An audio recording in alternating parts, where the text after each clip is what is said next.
subscribe, like, dan komen. Jangan lupa nyalakan notifikasi untuk update video terbaru dari channel From Zero to Hero. Halo semuanya, selamat datang kembali di channel kami.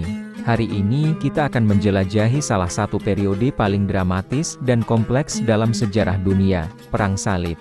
Episode ini akan membawa kita kembali ke masa antara abad ke-11 hingga ke-13, sebuah era yang dipenuhi semangat, konflik, dan perubahan besar. Jadi, mari kita mulai perjalanan waktu kita. Semuanya berawal pada tahun ke-1095. Saat itu, Kaisar Bizantium, Alexios Komnenos, meminta bantuan dari Paus Urbanus II di Roma. Kekaisarannya sedang terancam oleh ekspansi Turki Seljuk, dan ia membutuhkan tentara bayaran dari barat. Namun, tanggapan Paus Urbanus jauh melampaui apa yang diharapkan. Dalam Konsili Clermont, Paus menyerukan sebuah ekspedisi militer besar-besaran, bukan hanya untuk membantu Bizantium, tetapi untuk tujuan yang lebih besar, merebut kembali Yerusalem dan Tanah Suci dari kekuasaan Muslim. Seruan ini mendapat sambutan luar biasa. Puluhan ribu orang, dari satria hingga petani biasa, tergerak oleh janji pengampunan dosa dan semangat petualangan. Inilah yang kita kenal sebagai Perang Salib Pertama. Pasukan ini berhasil melintasi Eropa dan Timur Tengah, menghadapi berbagai rintangan.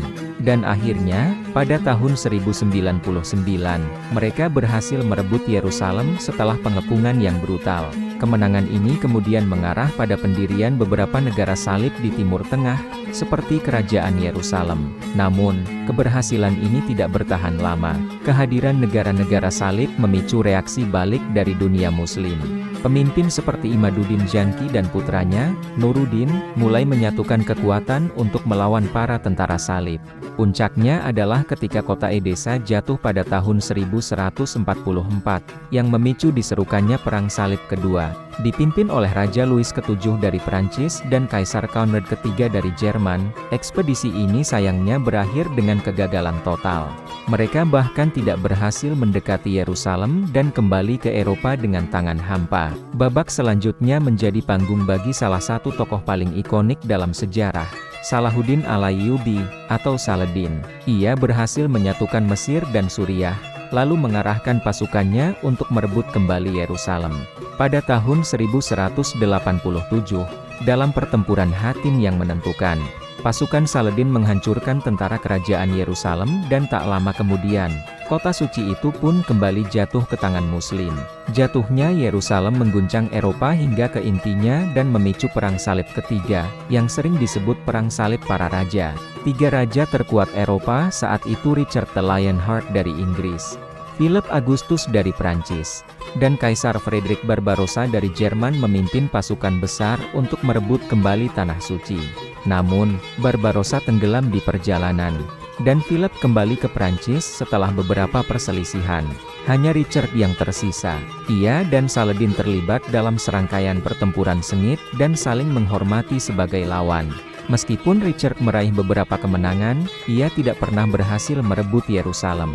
Perang berakhir dengan perjanjian yang mengizinkan peziarah Kristen untuk mengunjungi kota suci dengan aman. Setelah itu, semangat Perang Salib mulai meredup. Perang Salib keempat, yang terjadi pada awal abad ke-13, menjadi salah satu yang paling kontroversial. Alih-alih menyerang Muslim di Mesir, para tentara salib justru dialihkan untuk menyerang kota Kristen Konstantinopel, ibu kota Kekaisaran Bizantium. Mereka menjarah kota itu pada tahun 1204. Sebuah peristiwa yang memperdalam perpecahan antara Gereja Katolik Roma dan Ortodoks Timur. Masih ada beberapa perang salib lainnya, seperti Perang Salib kelima yang gagal di Mesir, dan Perang Salib keenam yang secara unik berhasil merebut kembali Yerusalem melalui diplomasi oleh Kaisar Frederick II, meskipun hanya untuk sementara. Namun, secara keseluruhan, kekuatan negara-negara salib di Timur Tengah terus melemah.